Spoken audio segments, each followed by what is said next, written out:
Can I ask Terry a question before we go? Terry, Mm-hmm. last season, me and you had a big discussion about Arsenal early in the season when I said they don't look the same, they're boring a little bit, and you said they are controlled. A lot of people said last season, a lot of Arsenal fans say last season we were not good. Do you believe this is the same issue or it's different? I think there are similarities. The difference this season is the opening handful of games. And we all like to pretend that we don't do results-based analysis, but we do. Because had Martinelli's goal stood, Arsenal fans wouldn't be holding crisis streams. So the fact that one goal, i.e. the changing of result, is the difference between a crisis meeting and jubilance, I would say is interesting. But I understand it's their club. They're entitled to do what they want. I'm not against that. I think if we go back earlier on this season, and by the way, I'm not saying they were wrong per se.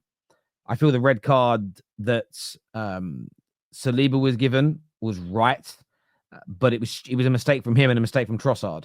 I believe the red card against City was right. Trossard boots the ball away. It's not even about delaying the restart. He just boots it away in anger and gets himself sent off. I think those are two games that I really do believe they'd have gone on to have won if they'd had 10 men on the pitch. The Brighton game, rightly or wrongly, Declan Rice was sent off. And I think that they would have gone on to win that game. They maybe should have still won that game, by the way, but they just allowed themselves to get rattled. And I still think there was an element of an approach around being reserved and not being controlled and not exerting too much energy in some of these games. The problem is the results haven't been there.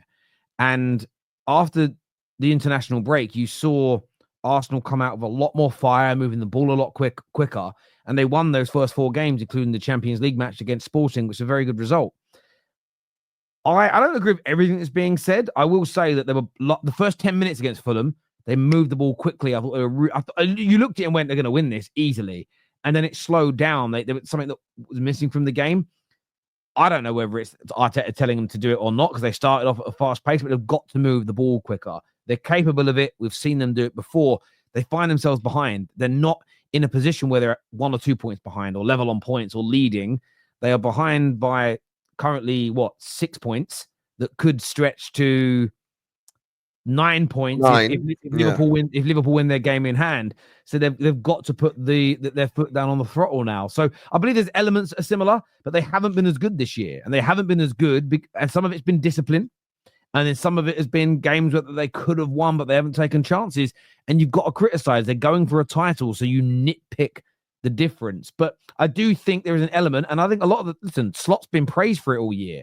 How there are moments in games where he can spend 30, 40 minutes in a game, boring the living daylights out of us, slowing the game down, controlling the reason why that's worked is because he's got the results.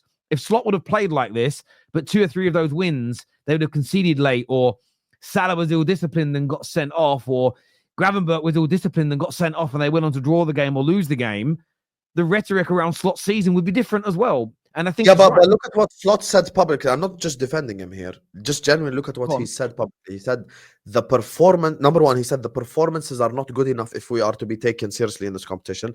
And on top of that, when asked about Nunez, he said that thank God we have someone else to score the goals in Mo, but I gave him enough chances to score. Which is he's basically saying indirectly he's shit, basically. No, and I understand that. And look, Dahl here says discipline. You guys are why the PGMO gets away with it. Listen, there's no one on YouTube that calls the PGMO. Guys, there's no one on YouTube that calls the PGMOL out more than I do. However, I have called out their inconsistencies. All the other last defender stroke denying goal scoring opportunities that have happened that have all been given as yellows, they were the wrong decisions. They should be reds. But Trossard's red card was ill-discipline. That wasn't about delaying the restart, in my opinion. He boots that ball away in frustration. If you're on a yellow card and give away a foul and do that, you are running the risk. Declan Rice's, again, I think it was exceedingly harsh because they haven't been consistent at handing out those yellow cards since that point. However, they were warned and told not to do it. So, again, you've got to listen, go back and watch my shows where I spoke about them. It's not been the decision. But at least 2 of those red cards have been from Arsenal mistakes and ill-discipline. One, you could argue Declan Rice and say, you know what? Looking at balance of other people that have been sent off for it, it's wrong. But if Trossard doesn't play that back pass, Saliba, even if Saliba doesn't bring him down, let him score. You're 1-0 down, but it's 11v11. So you have to own some of that as well. The point I'm making is if you win those 3 games with not getting those red cards, but you played exactly the same way, I don't think Arsenal's performances are being scrutinized the way they are. Because when you're fighting for titles, when you're at the top, performances are important. But results-based analysis comes far more into play than anything else. When you're on the up and up, people seem to look at the performances more because you want to see that there is a base for consistency. But there comes a point where winning becomes the most important element of what you're doing. And of course, you've always got to focus on performances because performances still lead to consistency. But there's a fine balance between the two things. There really is. Let's do some super chats here. First one from Jimmy. I just want to say one sentence. Sorry, just one sentence. The performance-based analysis is a thing, and results-based analysis is a thing. I think us three, and I do think us three do this. We do both. We look at performance and results. But yes. The issue is the performances are not matching each other. The Arsenal that played Forest is not the Arsenal that played Fulham. I agree. Let's see what someone's if. Well, of course, I'm talking about ifs because I'm being questioned about has Arsenal's approach this season been right? And I said part of it has. But the problem is because they didn't get the results, some parts of the performances are being analyzed in a different way now. So therefore, using if in this scenario is absolutely justifiable because I don't believe if you'd have beaten Brighton and if you'd have beaten Man City, that would be 4 more points. If you had 4 more points right now, you'd be 2 points off the top. Yes, with a game in hand. I don't therefore think the performances would be being analyzed in the same way. I don't believe that the injuries would get such a bad reaction. I don't believe that crisis meetings would be happening from the majority of Arsenal fans online. So yes, if is being used in this particular scenario because we're looking backwards and we're reassessing things. However, in the reality of the matter, the approach hasn't worked for a number of reasons, and you've got to go on from this point. But yes, to remove ifs from football conversations, I say if, buts, and maybes being removed from football conversations, I always find it a very weird way. To take it out of any conversation is weird. It is. It shows a lack of balance. It shows a lack of openness and a lack of objectivity when it comes to a conversation. And typically speaking, people that want to remove the if, the buts, the maybes, the if we'd have done this, because you're also trying to learn. Part of the conversation is talking about the learning. Do you know what? We played the wicked example. If Onana hadn't have fallen over and caught the ball, would everybody be as angry today about Ashworth going if we'd have beaten Nottingham Forest at the weekend? It's a great talking point because I don't think people would have been. If we'd have won that game 2-1, 3-1, people wouldn't have been as angry. But it was back-to-back defeats, compounded the situation. And if we imagine getting rid of most football conversations, it'd be crazy. Anyway, let's do these super chats. I'll give you a Liverpool if since you don't, so you don't take it very quickly. I'm running out of time. Sorry, go on. If we signed Zubimendi and Gyökeres, I'd say we're favourites. Even if it's go. That's an if. That's an if. You've got to keep ifs in conversations, especially when we're talking about things that aren't overly serious. As in, we're not talking about making decisions here that are going to change everybody's lives. It's a fucking football ifs. Why are you talking about ifs? Because the question, the question needed an if. Do you know what I mean? Do you reckon you'll win on Saturday, Till? Do you know what? If we start Rasmus, we will. Hypothetical. Imagine being told you can't say if. Fuck my boots. You could argue that Klopp having a team that had both Konate and Van Dijk conceding for fun actually made them underperform last year. We just overpraise him for Ange type football, but he's underachieved. Yeah, I mean, you could argue that you're actually this year doing what you should have been doing last year, but Klopp underachieved. There is that logic to it. It makes sense. That holds water. Igal just said he didn't say this, did he? Last week that Arsenal's attack, midfield and defense are better than Liverpool's. He also said Martinelli and Trossard will start over Gakpo, Diaz, and Jota. Agree with Mo. If Arsenal, City fall off, Liverpool were favourites. I can't believe he said that. Terry Hussam is denying the reality, and I can see it Even he knows that United will be established as a top 4 spot, taking Arsenal's spot. Taking Arsenal's spot? What the fuck? I don't know where that's come from, to be honest. Crazy.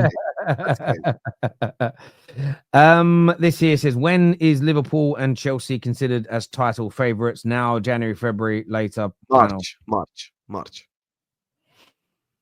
Now. I mean, the title of favourites changes. I mean, I don't know if Chelsea are considered second favourites of the bookmakers yet. I'm not too sure, but Liverpool are the favourites now. Mikel, welcome to Arnie's slots. Michel Sanchez, the Girona manager. Yeah. It was. In fairness, they could have. By the way, Asprilla that plays for them, is he related to Faustino Asprilla? I don't know. That's what I thought when I saw him, but I don't know. I don't know how common that name is. I think he's Might be Colombian. like his cousin or some shit. Cousin, uncle. Did anyone is he related to the Premier League legend that is Faustino Asprilla? I love that player, man. He was great. I also fancy Chelsea's team to surprise people and they had a decent team. Yeah, I remember you saying that, Ray. You're right. What happens to Liverpool if Salah gets injured? Too many variables. No, if Salah gets injured, we're fucked. At least you made a prediction. Slot ain't overperforming because Liverpool was the third best team in England. So you can argue that if you boys both think that Chelsea, Arsenal, and City are in crisis, and you were the third best team in England last year, Slot therefore can't be overperforming because he's in first place because the third best team are now the best team because there's two teams in crisis. Again, it's fair logic. I'm working. Fair but flawed logic. We already explained. I get you have explained it. Made good point on footy judge Mo. Chelsea are the second because City and Arsenal have fallen off. Liverpool would be top regardless. The Liverpool would be top if this performance. Yes, it might. With these performances, yes, Liverpool would have been based on last season. Liverpool would have been top or 1 point behind. Probably. Yeah. Based on the points last season at this time. So yes. For me, Slaughter's done the best job because Liverpool have spent far less, but Chelsea have definitely shocked people the most based on expectations. No, I accept. This is fair. That's also fair. I do remember this though. Remember, we are going to reassess you at the end of the season though, Hassan, because you did that to Man United when everyone predicted us coming 10th and we came third and won the League Cup. So remember. Don't forget. Hassan, bro, please reduce your smoking. Why to Liverpool pass to Salah? Opposition are scared. MC to EH because opposition scared. Arsenal don't have. Arsenal don't have to recycle because opposition are scared of Arsenal from corners. Oh, I get exactly what he's saying. He's saying Arsenal should go for the corners because they're scared of corners, but Liverpool go to Mohamed Salah because people are scared of Salah. One of the biggest reasons is over reliance of Arsenal's right-sided attack. Yeah, because your left side is not good. Weak argument because Liverpool still score goals even though we over-rely on the right-hand side. The ifs is why narratives run Arsenal more than reality. Yeah, listen, I do understand why some people don't like. You can't use it in every single conversation, and we don't. But there are times where having if, buts, and maybes are important, especially when you're predicting something or you're talking about why narrative has changed. And I'm giving the point that I understand why Arsenal fans are frustrated right now because they haven't got the results. But like I'm saying, the performances are being scrutinized.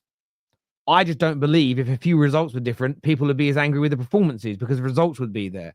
Therefore, you've got to look at why you're not getting the results. Is it the performances or is it individuals that haven't delivered what they should have done? There's a difference there, in my view. One thing I want to show you guys before the end, actually, have you guys seen this today? It's come out, which is the breakdown of the Champions League. So it shows the teams, wherever you finish in the league for the playoffs, and then who you will get in a round of 16. So it shows that the higher you finish, the easier of opponent you will get. So what's interesting is you'll see it. Number 1 and number 2 will basically get a team placed between 15th and 18th in the league. Now, some will argue you could come 6th or 7th and end up with a team that's 22nd. You could even come 7th or 8th and get the team that came 24th. However, you could also end up with the team that finishes 8th or 10th.